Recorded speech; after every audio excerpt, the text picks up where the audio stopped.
Bonjour, je m'appelle Nathalie Yamp. L'Ukraine et le Mali sont toujours au cœur de l'attention médiatique, mais j'ai décidé cette semaine de parler d'autre chose, car franchement, tant que les autorités maliennes n'auront pas fait le pas décisif de la rupture avec la CEDEAO, tout ce que nous pourrons dire sur ce sujet ne sera que répétition. Cette semaine donc, je vais vous parler de quelque chose qui me tient à cœur, le vol de notre patrimoine culturel par les Occidentaux. Je vous invite à écouter attentivement cette vidéo jusqu'à la fin, car je vais vous démontrer à quel point ce sujet est important dans la lutte anti-impérialiste que nous menons. Je crois d'ailleurs que la période est propice pour aborder ce thème en ces temps où les adeptes des religions héritées de la colonisation sont en carême, donc en phase de méditation. Ce que je vais dire enrichira peut-être leur réflexion. Le sujet a été ramené sur le devant de l'actualité par la vente le 26 mars à Montpellier d'un masque qu'ils appellent œuvre d'art. Sauf que ce n'est pas d'œuvre d'art dont il s'agit. Ce sont nos objets religieux, cultuels, spirituels, rituels et sacrés qu'ils ont volés pendant la colonisation et qu'ils continuent, au vu et au su de tous, de garder chez eux en s'enrichissant grâce à eux, tels les vrais receleurs qu'ils sont. Adjugé 4 200 000. Adjugé vendu 4 millions d'eux après 10 minutes d'enchères acharnées de bataille vive. Ce masque Fang du 19e siècle bat des records, mis à prix 500 000 €. C'est une pièce rare, sculptée dans la jungle en Afrique équatoriale. C'est un masque de jugement qui servait à rendre justice. Ce type de masque est plus rare qu'un tableau de Léonard de Vinci. Nous connaissons 22 tableaux de Léonard de Vinci, de la main du maître. Et de la main de différents maîtres Fang du Gabon, on ne connaît que 10 ou 12 masques de ce type. Ce masque a été collecté par un gouverneur du Moyen-Congo au début du siècle dernier et transmis par descendance. Ce samedi, au moment de la vente, une délégation de Gabonais interrompt les enchères. Vous êtes là en train de rigoler, je vous vois bien en train de rigoler, vous allez sortir vos chèques, alors que c'est quelque chose qui a été volé durant la colonisation. Les gens, les blancs dans la salle, qu'ils soient chargés de la vente ou assis dans le public, savent que le frère gabonais, que je félicite ici avec ses amis pour avoir fait leur part, a raison. Ils savent que ce qu'ils font est du vol et du kidnapping, mais ils s'en fichent parce qu'ils considèrent qu'ils sont supérieurs aux autres, surtout si ces autres sont noirs. Le masque dont il est question ici est celui d'une société mystique de l'ethnie Fang, ethnie que l'on trouve au Cameroun, au Gabon et en Guinée équatoriale. Ce masque est appelé le Ngil, ce qui signifie le visage du justicier. Les gardiens des mystères, organisés en 3 niveaux, les candidats à l'initiation, les compagnons du Ngil et les grands initiés, utilisaient ce masque pour débusquer et sanctionner les bandits et les sorciers. Quand le Ngil était sorti, les fauteurs de troubles étaient punis, parfois même exécutés. Quand ils sont arrivés chez nous, les colons se sont rapidement attelés à démanteler et à interdire ces sociétés secrètes qui faisaient de la concurrence aux tribunaux coutumiers qu'ils ont imposés comme appareil judiciaire et surtout à la religion chrétienne. Et c'est ainsi que les masques ont cessé d'être produits et que la dizaine qui existait a été volée par des colons qui étaient administrateurs, gouverneurs, médecins, soldats ou missionnaire. Le destin d'un masque Ngil, du masque vendu comme un esclave à Montpellier, n'est pas d'être exhibé sur un mur ou derrière une vitrine chez un particulier ou dans un musée, encore moins à l'étranger.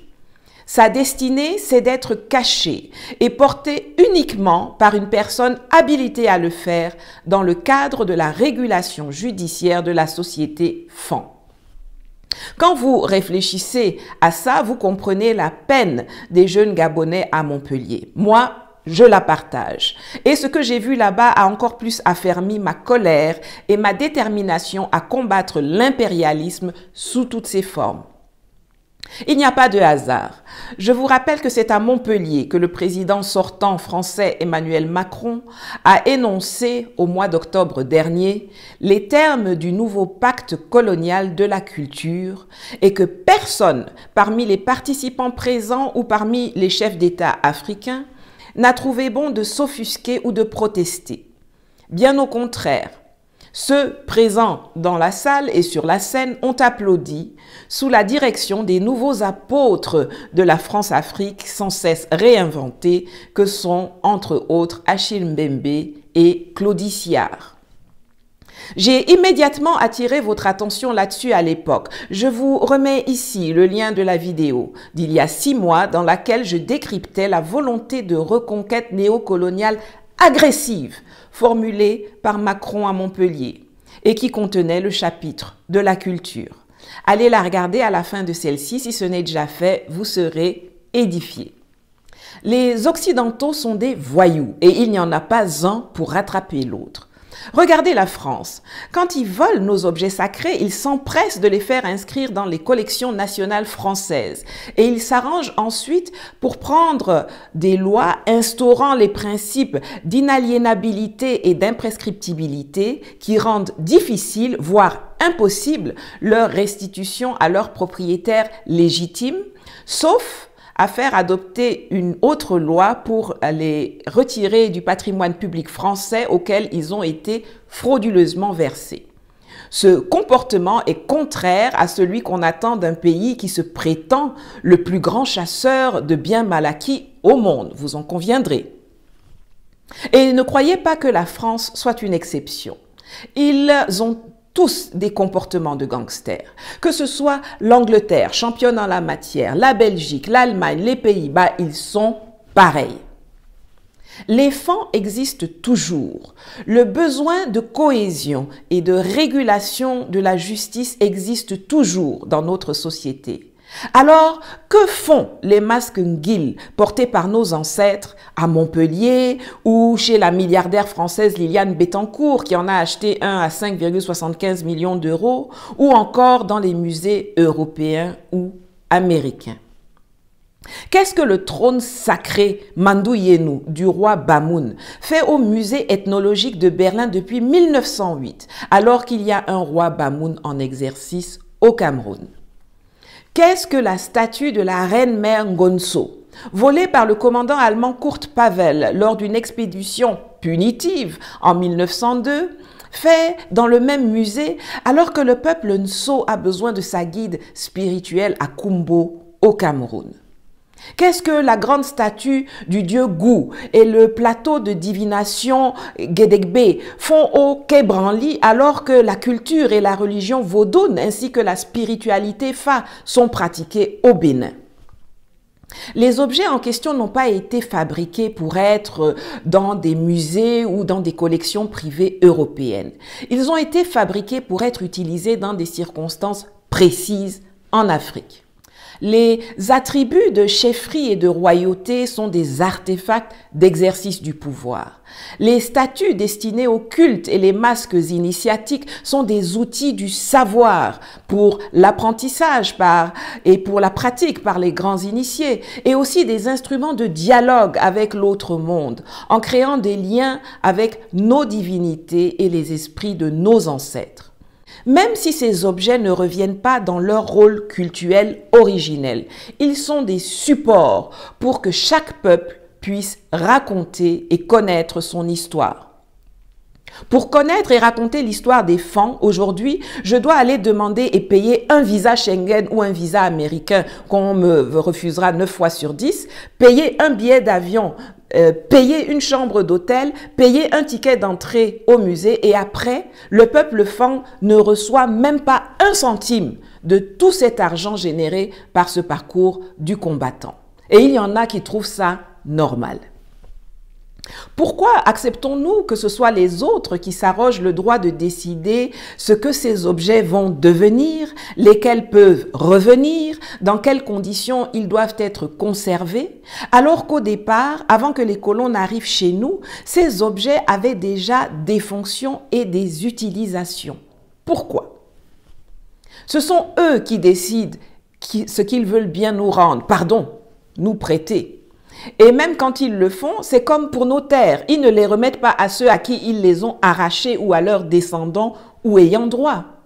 Ils les rendent à l'État parce que les États africains sont à leur service.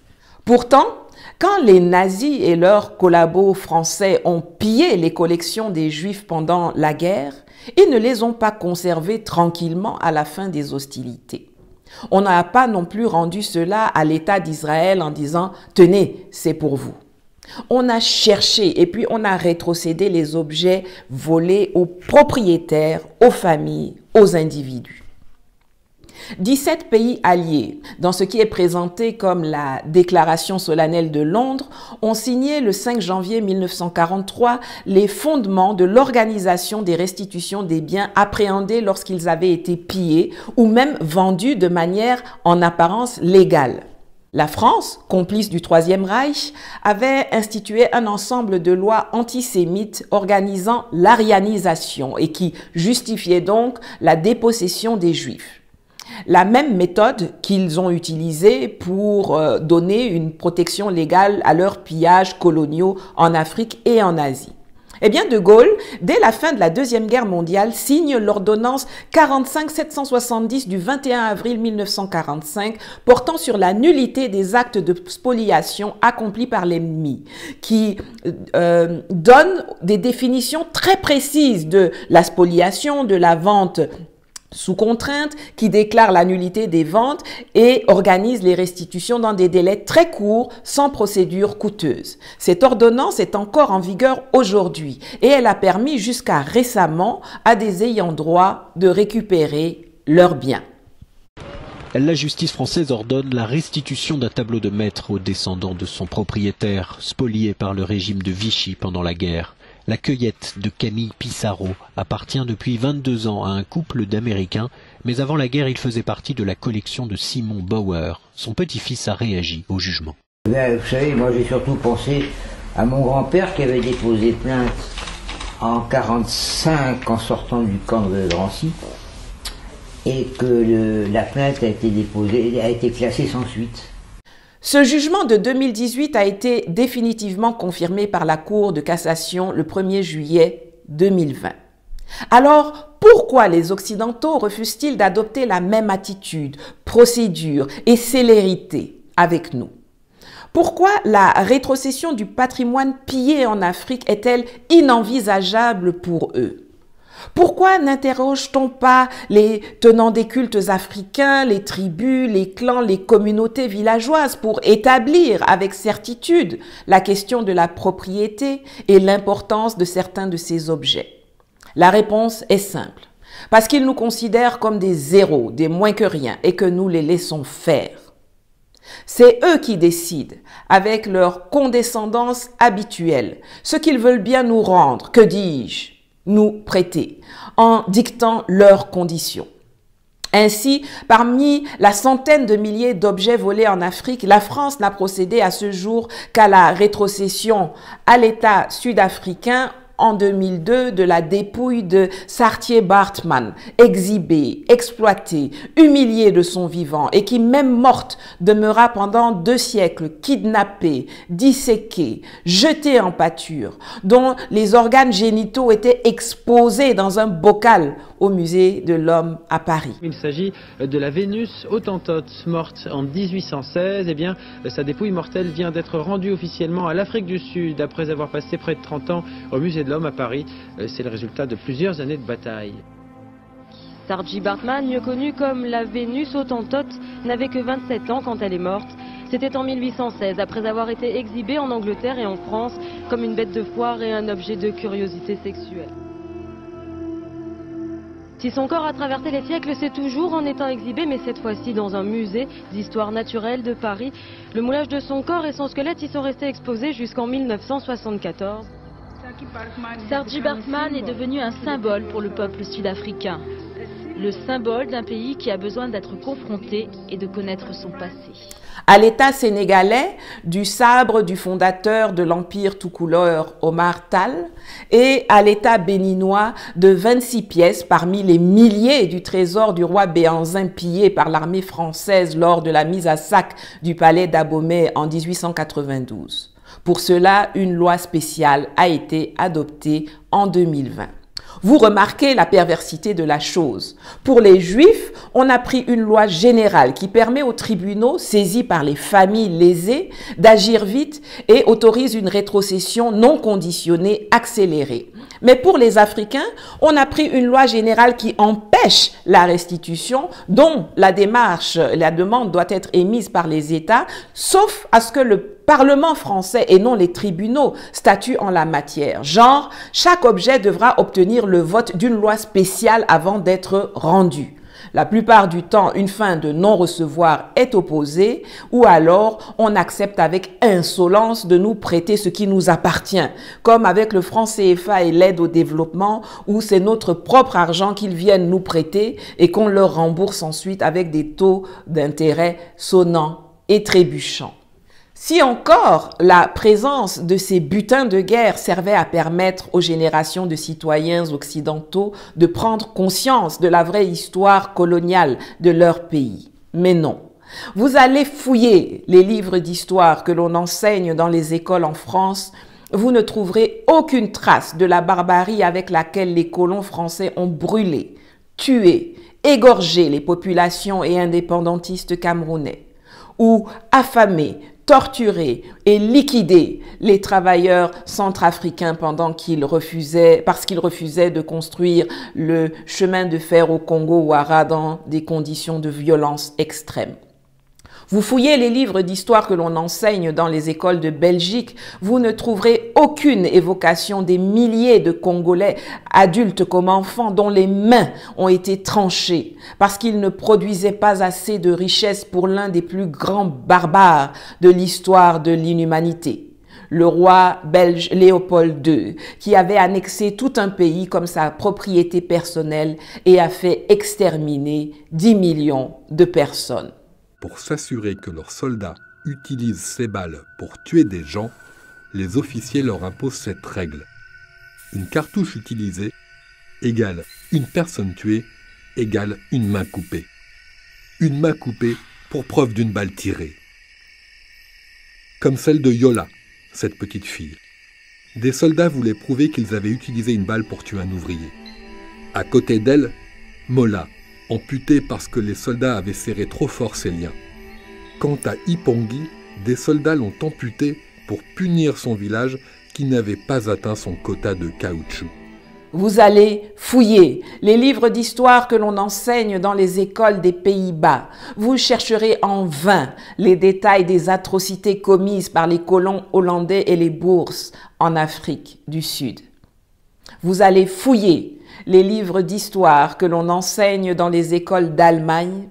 Vous ne trouverez pas trace des génocides des Herero et Nama perpétrés par les colons allemands dans le sud-ouest africain ou de la rébellion des Maji-Maji dans ce qui est aujourd'hui l'actuelle Tanzanie, qui a permis aux Allemands d'exterminer 200 000 Africains qui se révoltaient contre les conditions de travail forcées dans les champs de coton qui les esclavagisaient et affamaient les familles.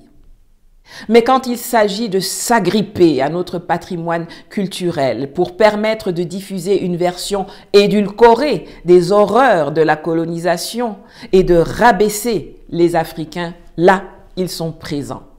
Dans la droite ligne du discours de Sarkozy à Dakar, l'Occident s'absout lui-même de ses fautes en continuant d'en perpétrer. L'Europe a développé un storytelling très romanesque de ses épopées coloniales et nos objets sacrés et royaux font partie de ce mensonge qui se perpétue jusqu'à nos jours et qui, in fine, contribue à l'altération de la réalité et à l'effacement de notre histoire, de notre mémoire, de notre savoir, de notre savoir-faire, de notre dignité, de nos valeurs et de notre spiritualité.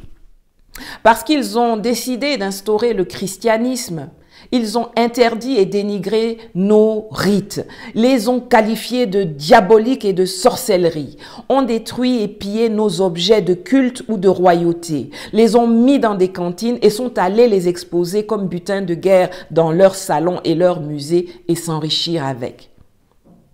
Mais est-ce que l'histoire d'un individu qui marche sur l'eau, qui meurt et ressuscite 3 jours après n'est pas aussi de la magie? Quelqu'un dont on vous donne le corps à manger et le sang à boire à chaque messe, ça ne relève pas de la sorcellerie, ça? Ils nous ont dépossédés de nos croyances, de nos coutumes, de notre spiritualité, de nos langues, de nos ressources et de notre prospérité. Et nous leur avons facilité la tâche. Pourtant, l'Afrique était première presque partout. La recherche, les mathématiques, la science, les hiéroglyphes, les pyramides en témoignent. Le sport même, avec le saut en hauteur qui faisait partie des rites d'initiation Tutsis au Rwanda, où les sauteurs pouvaient atteindre jusqu'à 2,50 m sans perche et de face. Les voyages avec les témoignages d'Européens comme l'anthropologue Armand Quatrefarge de Bro, les preuves rassemblées par des afros et descendants comme Ivan de Sertima ou les écritures, les dessins et les sculptures qui attestent de la présence d'Africains en Amérique dès les années 1307-1311, bien avant que Christophe Colomb n'y pose un orteil. Regardez les sculptures et les masques africains. Il est universellement reconnu que tous ceux qu'il présente aujourd'hui comme les pionniers de l'art contemporain, du cubisme, comme Modigliani, Picasso, Brancusi, Derain, se sont inspirés de nos masques, de nos objets, de nos statues. Souvent, les gens se demandent comment l'Afrique a pu passer du stade de pionnière à celui de dernière de la classe dominée en permanence que nous lui connaissons aujourd'hui. La réponse, c'est que nous avons accepté de tourner le dos à nos traditions pour aller nous soumettre à celles des autres.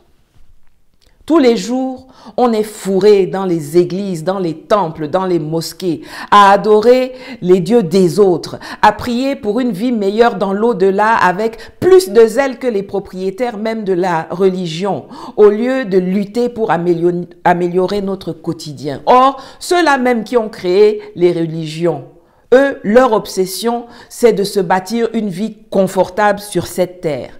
Chez eux, les gratte-ciel poussent comme des champignons. Ils ont des assurances pour tout et une espérance de vie au-delà de 90 ans. Alors que nous vivons dans des taudis. Nous perdons la moitié de nos enfants quand nous les mettons au monde avant qu'ils n'atteignent l'âge de 5 ans. Quand nous ne mourrons pas nous-mêmes en pagaille en couche. Mais c'est nous qui sommes tous les jours en train de donner de l'argent à l'église ou à la mosquée en disant « Dieu va faire notre palabre, Dieu est grand ». Mais quel Dieu? Le Dieu des autres? Et après on s'étonne que l'on soit derrière. C'est parce qu'elle a refusé l'implantation du christianisme que l'Asie est ce qu'elle est aujourd'hui. Le Japon, sommet constant de l'innovation, s'est accroché à son shintoïsme. La Chine, qui domine tout depuis sous la mer jusque dans l'espace, célèbre le bouddhisme. L'Inde, puissance nucléaire, plus grande démocratie au monde, n'a jamais renié l'hindouisme. Israël a le judaïsme, les pays arabes qui nous dépassent pêle-mêle là ont l'islam. Les peuples forts n'ont jamais tourné le dos à leur culture et à leur histoire. Et c'est ce qui explique pourquoi l'Afrique est faible. Le kidnapping de notre patrimoine culturel et culturel est un moyen pour l'Occident de pérenniser cet affaiblissement. Vous imaginez les cris d'orfraie si nous détenions leurs fétiches, leurs idoles, leurs objets religieux ou royaux? Mais vous imaginez seulement le raffut que ça ferait si on leur prenait la croix de Jésus de Notre-Dame, le Saint-Suaire de Turin ou la statue de Jeanne d'Arc de la cathédrale de Reims pour aller les déposer à Garoua, à Porto Novo ou à Abuja? Mais ils seraient prêts à nous faire la guerre pour les récupérer. Les musées européens qualifiés d'ethnologiques quand ça nous concerne, alors que l'ethnologie englobe tous les peuples, même ceux d'Europe, sont la célébration permanente par ces pays d'un impérialisme conquérant dont ils sont nostalgiques et qu'ils veulent faire renaître à tout prix avec encore plus de force. Les musées sont apparus avec la colonisation. Ils font partie intégrale du système colonial. La prise en otage de nos icônes, objets de culte et attributs royaux est la forme la plus vicieuse et narquoise de la perpétuation d'un néocolonialisme flamboyant et assumé. Ils gardent les crânes, les mains, les dents, les corps de nos ancêtres en otage dans leurs caves, mais se prétendent les détenteurs de l'humanisme mondial et de l'état de droit. Mais quel pays, se réclamant de l'état de droit et du respect de la propriété privée, conditionne la rétrocession de biens volés au fait que le propriétaire doit d'abord prouver qu'il a les capacités de bien traiter et conserver les objets concernés qui ont été, je le répète, créés bien avant leur arrivée en Afrique et pas pour être conservés dans les conditions qu'il nous édicte. Est-ce qu'il pose ces conditions aux Juifs? Quel pays se réclamant de l'humanisme n'envisage à aucun moment un partage économique et financier avec les propriétaires légitimes des centaines de milliards d'euros et de dollars de revenus qu'ils ont générés avec notre patrimoine? Si les Européens n'ont pas la bienséance de reconnaître leur tort, de venir d'eux-mêmes vers nous en disant « ces objets ne nous appartiennent pas, dites-nous ce que nous devons faire avec eux », alors c'est à nous d'avoir le courage de faire ce qui est nécessaire. Et si les États ne sont pas à même de réclamer fermement le retour de nos biens, de conditionner la vente de nos matières premières ou l'octroi de licences d'exploitation, d'exploration, d'investissement au retour de nos pièces, parce qu'ils sont dirigés par les marionnettes de l'Occident. Si nos associations de la société civile ne s'approprient pas ce combat parce qu'elles sont plus intéressées par les miettes pécuniaires que leur jettent les Européens pour faire la promotion des homosexuels, des transgenres et du climat, plutôt que par la restauration de notre dignité et de notre patrimoine culturel et culturel, alors il faudra que ce soit les enfants de la diaspora qui aient le courage de faire ce qu'il faut. Et encore une fois, on constate que les anglophones sont plus engagés que les francophones. En Grande-Bretagne, une autre restitution de patrimoine. L'université de Cambridge a remis officiellement au Nigeria une sculpture de coq en bronze pillée il y a un siècle, connue sous le nom d'Okukor. C'est la première institution britannique à restituer un objet volé pendant la colonisation et c'est l'aboutissement d'une campagne menée dès 2016 par une partie des étudiants contre les symboles rappelant le passé colonial britannique. Ainsi, grâce à la pression de leurs étudiants, les universités de Cambridge au Royaume-Uni et d'Aberdeen en Écosse ont, en octobre 2021, rendu sans condition à la Cour royale du Bénin dans l'état actuel d'Edo au Nigeria, l'Okukor et le buste d'un Oba en bronze pillé par les Anglais en 1897 et que les universités avaient reçu en donation ou acquis aux enchères. Il nous faudra aller manifester massivement devant leur musée. Et si cela ne produit pas d'effet, il faudra, comme l'a fait l'activiste congolais Emery Mwazulu Diabanza, aller chercher physiquement nos biens là où ils sont. Les sortir de leurs vitrines et de leurs caves, soit pour les ramener de force chez nous, soit pour les détruire sur place, afin qu'ils puissent reposer en paix, libérés de leurs bourreaux qui prétendent les aimer plus que nous en les mettant en prison, en cage et en les vendant comme des esclaves. Il est de notre devoir de nous battre pour connaître, écrire et raconter nous-mêmes notre histoire, sans avoir à partager ces tâches sensibles avec quelqu'un d'autre, a fortiori avec nos ennemis. Et il est temps pour chacune et chacun d'entre vous d'intégrer le fait que le combat que nous menons est une lutte de pouvoir et de survie, qu'elle est brutale et dangereuse, et que nous la gagnerons le jour où nous aurons décidé de nous faire craindre et respecter par tous les moyens nécessaires. Je vous remercie de m'avoir écouté jusqu'ici. J'espère que vous vous êtes abonné, que vous avez liké et partagé massivement le lien de cette vidéo dans vos réseaux sociaux et que vous allez aussi contribuer financièrement aux cagnottes PayPal et GoFundMe dont les liens sont en dessous pour me permettre de continuer à produire ce type de contenu éducatif et de faire avancer la lutte car l'argent est le nerf de la guerre. Je me réjouis de vous retrouver sur mes chaînes Facebook et YouTube pour discuter dans les commentaires. À bientôt. Hello, my name is Nathalie Young. This week I'm going to speak about the theft of our cultural heritage by the West. I invite you to listen carefully to this video until the end because I'm going to show you how important this subject is in the anti-imperialist struggle that we are leading. I believe that this is a good time to talk about this topic as the followers of a religion inherited from colonization are fasting and therefore in a meditation phase. What I'm about to say will perhaps enrich their reflections. The subject was brought to the forefront by the sale on March 26 in Montpellier, France, of a mask which they call a work of art, except that it is not a work of art. They are our religious, cultural, spiritual, ritual, and sacred objects that they stole during colonization and that they continue to retain, enriching themselves with them, like the true receiver of looted goods that they are. The mask in question here is that of a mystical society of the Fang ethnic group that can be found in Cameroon, in Gabon, and Equatorial Guinea. This mask is called the Ngil, which means the face of the justice. The guardians of the mysteries used this mask to flush out and sanction bandits and sorcerers. When the Ngil was out, troublemakers were punished, sometimes even executed.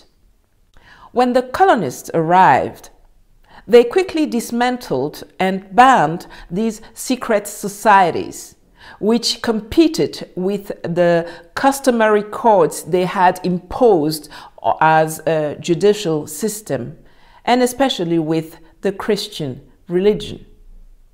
And so the masks ceased to be produced, and the 10 or so that existed were stolen by settlers. The destiny of a Ngil mask, of the mask sold like a slave in Montpellier, is not to be displayed on a wall or behind a glass case in a private home or in a museum, let alone abroad. Its destiny was to be hidden and worn only by a person authorized to do so within the framework of the judicial regulation of the Fang society. Westerners are thugs, and there is not one to catch up with the other. They all have gangster behavior, whether it is England and France, champions in this field, Belgium, Germany, or the Netherlands, they are all the same. The Fangs still exist. Their need for cohesion and regulation of justice still exists in our society. So what are the Ngil masks worn by our ancestors doing in Montpellier or at the home of the French billionaire Liliane Bettencourt, who bought one for 5.75 million euros, or in European or American museums? What is the sacred Manduyenu throne of the Bamoun king doing in the Berlin Ethnological Museum since 1908 when there is a Bamoun king in power in Cameroon? What is the statue of the Queen Mother Ngonso, stolen by the German commander Kurt Pavel during a punitive expedition in 1902, doing in the same museum when the Sow people need their spiritual guide in Kumbo, Cameroon? What are the large statue of the Gu god and the Gedegbe divination tray doing in Paris when the Vodun culture and religion, as well as the Fa spirituality, are practiced in Benin? The objects in question were not made to be in museum or in private European collections. They were made to be used in specific circumstances in Africa. The attributes of chieftaincy and kingship are artifacts of power. Statues for worship and initiation masks are tools of knowledge and also instruments of dialogue with the other world, creating links with our deities, our gods, and the spirits of our ancestors. And even if these objects do not return to their original cultic role, they are essential so that each people can tell and know their history. To know and tell the history of the Fang, today I have to ask for and pay for a Schengen visa or an American visa that they will refuse 9 times out of 10. I have to pay for a plane ticket. I have to pay for a hotel room. I have to pay for a ticket to the museum. And after all that, the Fang people don't even receive 1 cent of the money generated by all this. And some find this normal. Why do we accept that it is others who decide what will become of these pieces? Which ones can be returned? Under what conditions they must be preserved? When in the beginning, before the colonists arrived here, these objects already had functions and uses. Why? Yet, when the Nazis and their French collaborators plundered the collections of the Jews during the war, they did not keep them quietly at the end of the hostilities, nor did they return them to the state of Israel saying, "Here, this is for you." The stolen objects were sold and returned to the owners, to the families, to the individuals. On January 5, 1943, 17 Allied countries in what is presented as the London Solemn Declaration signed the foundation for the organization of the restitution of property that had been looted or even sold in a seemingly legal manner.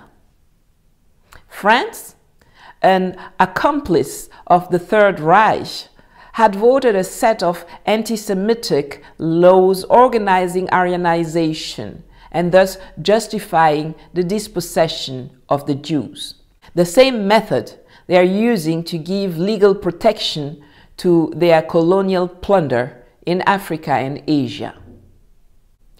But at the end of the Second World War, in 1945, de Gaulle signed an ordinance on the nullity of acts of spoliation carried out by the enemy, which gave very precise definitions of spoliation and forced sales, which declared sales null and void, and organized restitutions within very short deadlines without costly procedures.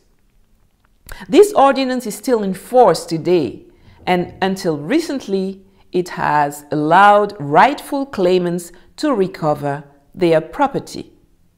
So why do Westerners refuse to adopt the same attitude, procedures, and speed with us?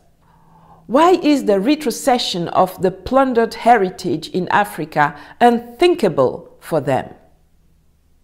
Why don't they question the African cult leaders, the tribes, the clans, the village communities to establish with certainty the question of the ownership and the importance of some of these goods? The answer is simple. because they consider us as zero, less than nothing, and we let them do so.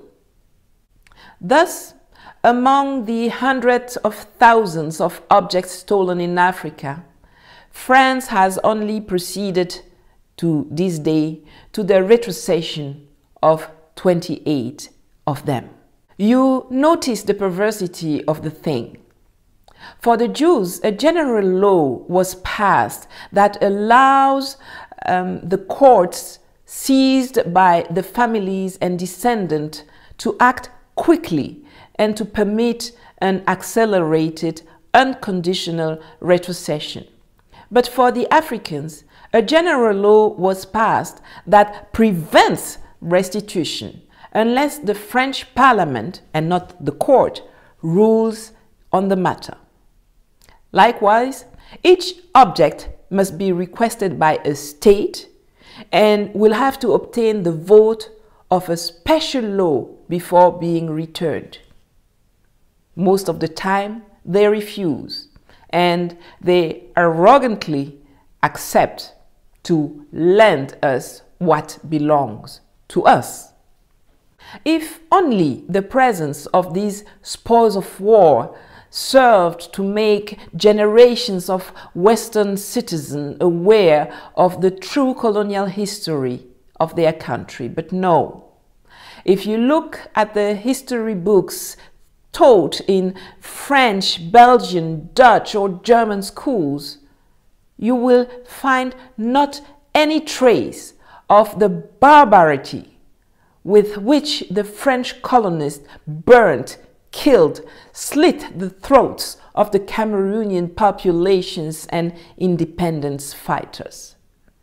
You will not find any mention of the thousands of Congolese adults and children whose hands were cut off because they did not produce enough wealth for one of the greatest barbarians in the history of humanity, Belgian King Leopold II, who had annexed an entire country as its personal property.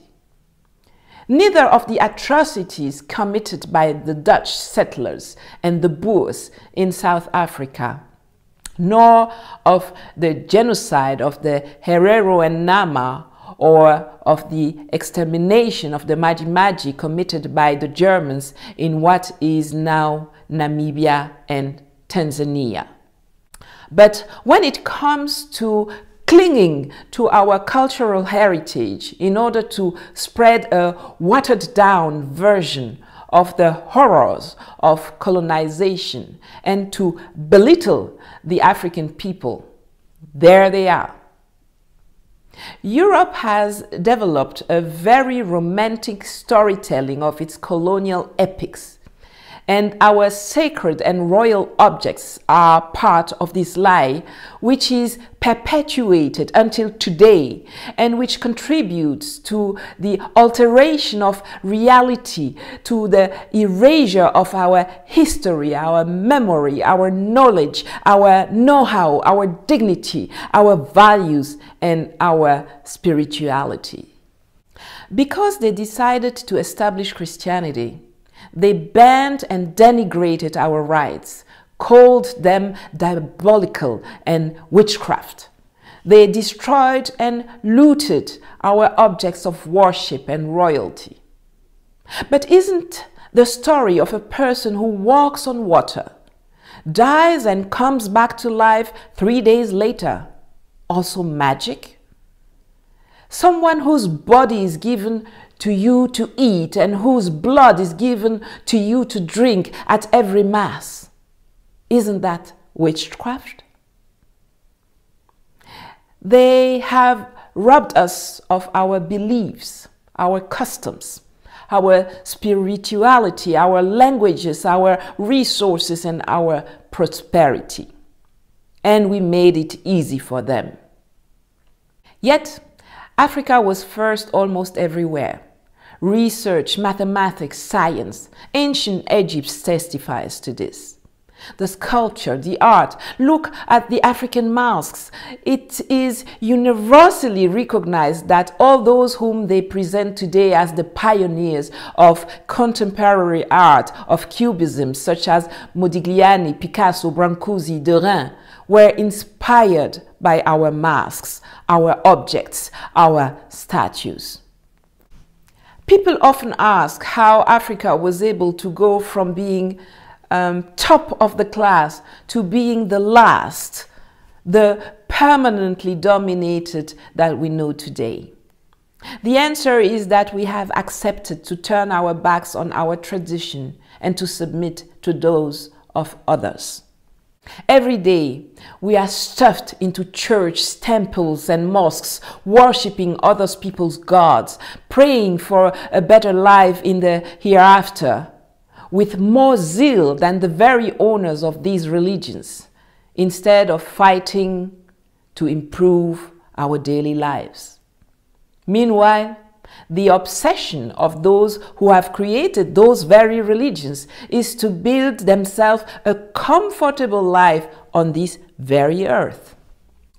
Asia is what it is today because it refused the implantation of Christianity. Japan, a constant summit of innovation, has clung to its Shintoism. China, which dominates everything from under the sea to the outer space, celebrates Buddhism. India, a nuclear power, the world's largest democracy, they say, has never renounced Hinduism. Israel has Judaism, and the Arab countries which outstrip us have Islam. Strong peoples have never turned their backs on their culture and history. And this is why Africa is weak. The kidnapping of our cultural heritage is a way for the West to perpetuate this weakening. The European museums appeared with colonization. They are an integral part of the colonial system. Taking our icons, objects of worship, and royal attributes hostage is the most vicious and snide form of the perpetuation of a flamboyant and assumed neo-colonialism. They keep the skulls, the hands, the teeth, the bodies of our ancestors hostage in their cellars, but claim to be the holders of world humanism and the rule of law. But which country, claiming to be the holder of the rule of law and the respect of private property, conditions the retrocession of stolen goods to the fact that the owner must first prove that he has the capacity to treat and preserve his belongings? Do they impose the same conditions to the Jews when they return their properties to them? Of course not. Which country claiming to be humanist does not consider at any time an economic and financial sharing with the legitimate owners of the hundreds of billions of euros and dollars of income that they have generated with our heritage?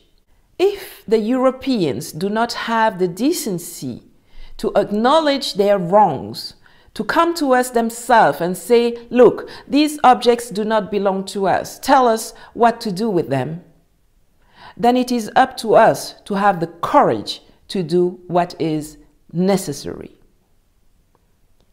And if our states are not able to firmly demand the returns of our goods, to condition the sale of our raw materials or the granting of exploration or production or investment licenses to the return of our heritage, because they are led by the puppets of the West.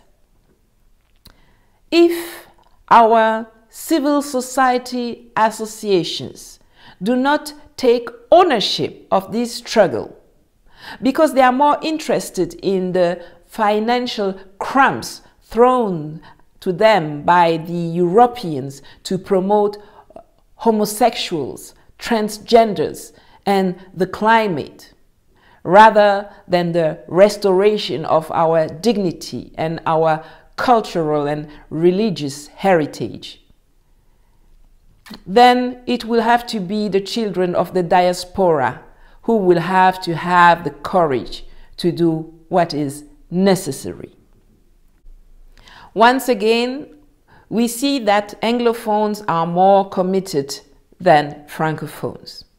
For example, thanks to the pressure from their students, the University of Cambridge in the UK and Aberdeen in Scotland in October 2021 unconditionally returned to the Royal Court of Benin in what is now Edo State, Nigeria, the Okokor and the bronze bust of Noba that had been looted by the British in 1897 and that the universities had received as a donation and acquired at auction.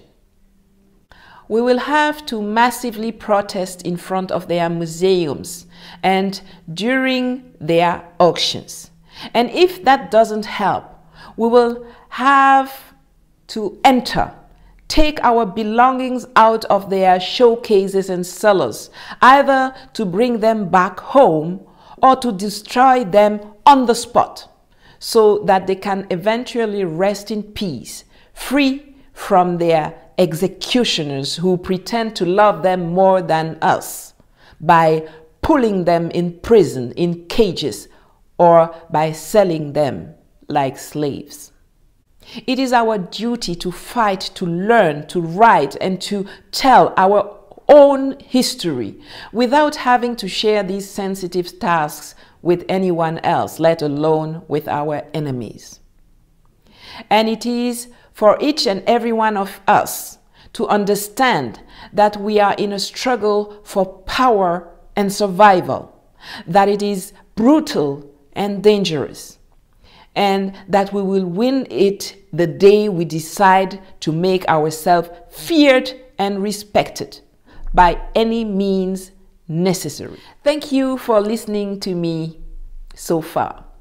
I hope you have subscribed, liked, and shared the link of this video massively on your social networks, and that you will also contribute financially to the PayPal and GoFundMe funds linked below to allow me to continue to produce this kind of educational content. I look forward to seeing you on my Facebook and YouTube channels to discuss in the comments. Thank you very much and see you soon.